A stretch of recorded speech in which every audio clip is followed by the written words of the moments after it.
শুভ সকাল বন্ধুরা, সবাই কেমন আছো? নিশ্চয়ই খুব ভালো আছো।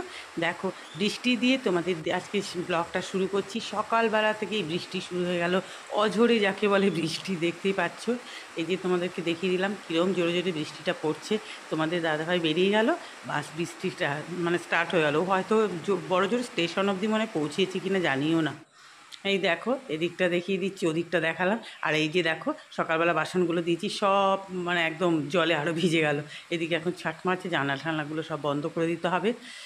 মোটামুটি ঘর ঠর ঝাড় দেওয়া হয়েছে, এখন অনেক কাজ বাকি আছে, আর ভালো লাগছে না। তারপরে দেখো, বৃষ্টি মোটামুটি একটু কমলো, এই যে রান্না বসিয়ে দিলাম। আর ভালো বৃষ্টি হয়েছে। এটা হচ্ছে ভেটকি মাছের মাথাটা ছিল, সেটা ভেজে নিয়েছি। আর জিরে আর তেজপাতা ফোড়ন দিয়ে কুমড়ো আলুর তরকারিটা করব। কুমড়োটা বেশ কাঁচা মিঠে কুমড়ো, এটা দিয়ে মাছের মাথা দিয়ে তরকারি করলে বেশ ভালো লাগবে। ভেজে নিলাম। এবার জিরে গুঁড়ো, নুন, হলুদ, একটু রেড চিলি দিলাম, কাঁচা লঙ্কা দিলাম, দু একটা চিনির দানা, সব দিয়ে ভালো করে একটু নাড়াচাড়া করে নিচ্ছি। দেখো, আজকে মোটামুটি যতটা পারছি এখন তাড়াতাড়ি রান্নাবান্না সারতে পারলে বাঁচি, কারণ শরীর যেহেতু খুব একটা ভালোর দিকে নয়, ওই জন্য ভালোও লাগছে না কিছু। তাও যতই শরীর খারাপ থাকুক, যতই বৃষ্টি হোক, কাজ তো আর থেমে থাকবে না, না? যেহেতু আমরা মানে সংসার যখন করতে হবে, আর আমরা ঘরের বউ, আমাদের কাজ তো করতেই হবে একার সংসারে, কিছু করার নেই, করতেই হবে। এই দেখো, একদম শুকনো শুকনো তরকারিটা করেছিলাম। তবে এত শরীর খারাপ নিয়ে রান্না করেও যখন যখন ঘরের লোকের কাছে প্রশংসা পাই যে খুব ভালো হয়েছে রান্না, তখন বেশ ভালো লাগে, জানো তো, যে এত শরীরটা খারাপ ছিল তাও যে রান্না করেছি, ভালো বলেছি, মেয়েরও ভালো লেগেছে। এটাই শান্তি আমার, আর কিছু না। এই দেখো, মাছ ভেজে নিলাম, রুই মাছ। এবার সাদা জিরে ফোড়ন দিয়ে, যেটা মেয়ের একদম অপছন্দ, আলু কাঁচকলা দিয়ে মাছের ঝোল করব। কাঁচকলা, ওর বাবা আবার কাঁচকলা খেতে খুব ভালোবাসে, আমি দু এক পিস খাই, কিন্তু মেয়ে একদম কাঁচকলা এইভাবে খাবে না। কোপ্তাকারি করে দিলে খাবে, কাঁচকলার খোসা বাটা করে দিলে খাবে, কি বলবো ওকে, শুক্তোর মধ্যে কাঁচকলা দিলে সেটা খাবে।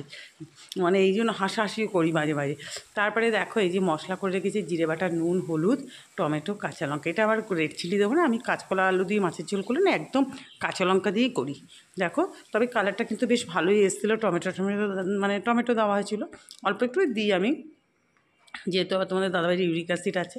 ইউরিক অ্যাসিডে টমেটোতে নাকি কিছু হয় না, ডাক্তারদের কাছ থেকে সমস্ত ডাক্তারদের যে দরবারগুলো হয় না, আমি শুনি ইউটিউবে, তারাই বলেন যে কোনো ইসে লেখা নেই এগুলো। তবে রেড মিট, যেটা খাসির মাংস, ভেড়ার মাংস, এইসব মাংসগুলো একটু কম খেতে বলে। তা ওগুলো তো এখন ওই জন্য কমই খাই আমরা। আগে তো খাসির মাংসই আমরা খুব মাটন খেতে ভালোবাসতাম দুজনে, কিন্তু এখন অনেক কমিয়ে দিয়েছি। দেখো, মাছের ঝোল হয়ে গেছে। ধনে পাতার, আজকে না সোনা পাতা নাম দিয়ে দিলাম এখন থেকে। 10 টাকায় দুটো মাত্র ছোটো ছোটো গাছ দিয়েছে। আর দেখো, সব সিদ্ধ হয়ে গেছে, কালারটা দেখো কত সুন্দর এসেছে। তোমরা বলো কেমন হয়েছে মাছের ঝোলটা, খেতে ভালো হয়েছে তো বলো। কোনোরকম হালকা ফুলকা রান্না করলাম, কারণ দুদিন ধরে শরীরটা প্রচণ্ড খারাপ আমার। আর এই যে ভাতের মাঠটা দিয়েছি, এখন রোদ দেখো। সকালে এখানে বাসনগুলো দিয়েছিলাম, সব মুছে মুছে ওখানে রাখতে হলো, মানে এত বৃষ্টির ছাট মারছিল। আর যা বৃষ্টি হয়ে গেল, এখন দেখো রোদ উঠেছে, দেখো ঝলমলে রোদ উঠে গেছে। তো এই ওখানটা দেখো চকচক করছে, ওই পাশের বাড়ির ওখানটা, এত রোদ উঠে গেছে এখন। কে বলবে সকাল থেকে এত বৃষ্টি হলো। যাক, এই রোদটা উঠলেই গরম লাগবে। কিন্তু কালকের ওয়েদারটা এত ভালো ছিল, সারাদিন একটু মেঘলা মেঘলা, বেলার দিকে হালকা রোদ উঠেছিল। আর খুব মানে যতটা মেঘ হয়েছিল কিছুই বৃষ্টি হয়নি, রোদটা খুব ভালো, এই মানে ওয়েদারটা ভালো ছিল। আর আমার জিভের পাশে একটা দানা মতো উঠেছে, কথা বলতে গেলে জড়িয়ে যাচ্ছে, এত যন্ত্রণা। চলো এখন একটু বসি, মেয়ে চান করতে ঢুকবে, আজকে অল্প কাছে আছে। দেখো, পুজো দেওয়া হয়ে গেল। আজকে তো মানে এইরকমভাবে পুজো দিতে হচ্ছে এখন, 3 দিন তো এইভাবে দিতে হবে। সব ঢাকা রয়েছে এখানে, হয়ে গেল পুজো দেওয়ার। তারপর দেখো, পুজো দিই যথারীতি জামা কাপড় সব তুলে নিয়ে আসলাম। এত রোদ দেখো, এইদিকে জানলা বন্ধ করে দিয়েছি, মানে ওই রকম বৃষ্টির পর যে এরকম রোদ উঠবে না ভাবতে পারিনি। মানে রীতিমতো আমি জামা কাপড় মেলছি, আমার পিঠ পুরো ঘেমে যাচ্ছে, আর যখন তুলছি তখনও সেম কেস।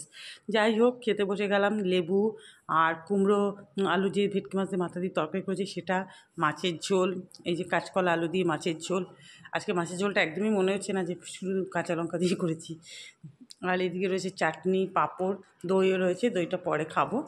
ফ্রিজ থেকে বার করে বড় বাটিটা সামনে রেখে দিয়েছি, কারণ প্রচণ্ড মানে এতদিন তো ঠান্ডার ওয়েদারে দইটা একদম ঠান্ডাও হয়ে গেছে খুব। বন্ধুরা, চলে আসলাম তোমাদের সামনেই গল্প করতে। সন্ধেবেলা চায়ের কাপ নিয়ে বিস্কুট নিয়ে গল্প করতে চলে আসলাম। আর কি করবো বলো, যা ওয়েদার, কথাও বলতে পারছি না। এইখানটা একটা জিভে একটা দানা মতো হয়েছে, মানে কথা যে এত যন্ত্রণা, না খেতে পারছি না। মানে এমনিতেই শরীর, মানে কালকে থেকে প্রথমে পেটে ব্যথা হলো সারাদিন, তারপরে মাইগ্রেনের যন্ত্রণা, খুব কষ্ট পেলাম। তারপরে এই জিভের একটা বার হয়েছে, মানে কী যে পরিস্থিতির মধ্যে যাচ্ছে কি বলবো। আর ছোটোখাটো এসে মানে এত যন্ত্রণা হয় কি বলবো, মানে কথা বলতে গেলে জিভের সঙ্গে লাগছে তো, টাচ হচ্ছে, যন্ত্রণা উঠে যাচ্ছে। একটা মলম আছে, আমার মেয়েরও দুই একটা হলেও লাগায়, আমি আবার ঘি দিলাম, মলমটাই লাগাতে হবে দেখছি। আর মলমটা লাগাবো কি, একদম তো মানে এইটুখানি মলমটা মানে সেই করতে করতে পেস করতে করতে বাপে বা বেরোবে, আর ওখানে দিতেই পারা যায় না, সরে যায় মলমটা একদম। যাই হোক, তখন তোমাদেরকে খেতে বসে বললাম যে এত রোদ উঠেছে, মানে আমি ঠাকুরের বাসন ধুচ্ছি, মানে আমার পিঠ ঘেমে গেছে, এত কি বলবো রোদ। সকালে ওরকম বৃষ্টি হলো, তারপর তো গেল চলো, এই 5:45 নাগাদ আবার বৃষ্টি, হঠাৎ দেখছি কালো করে এসে আবার বৃষ্টি হলো। আমি কী ভুতুরে বৃষ্টি রে। রাস্তাঘাট পাশাপাশি দিদিকে বলছি, দেখো রাস্তাঘাটগুলো কী সুন্দর, পুরো সকালে অত বৃষ্টি হয়েছে, তারপরে রোদ্দাতে রাস্তাঘাটগুলো বেশ শুকিয়ে গেছে, আমি প্রত্যেক দেখি সব শুকিয়ে গেছে, বেশ সুন্দর। যাক ভালো, আবার বৃষ্টি দেওয়ার প্যাঁচানি পুরো কাদা করে দিচ্ছে একদম সব। আর যেখানে যেখানে এই রাস্তার কাজ হচ্ছে, রাস্তার কাজ তো সারা বছরই লেগে থাকে, কি পরিস্থিতি হয় এই বৃষ্টিতে কি বলবো। কথা বলতে পারছি না। তাহলে বন্ধুরা, আজকে ভিডিওটা এত পর্যন্তই। তোমরা সবাই ভালো থেকো, সুস্থ থেকো, যে যেখানেই আছো। আর তোমরা কোথা থেকে ভিডিওটা দেখছো একটু আমাকে বলবে, তাহলে আমারও ভিডিও দিতে খুব ভালো লাগবে। আর প্লিজ প্লিজ সাবস্ক্রাইব করে কেউ আনসাবস্ক্রাইব করবে না। তোমরা যদি আমাকে কেউ সাবস্ক্রাইব করে থাকো, আমি ঠিক তোমাদের চ্যানেলে গিয়ে করে আসবো, তার জন্য কোনো চিন্তা নেই। ভালো থেকো সবাই, টাটা।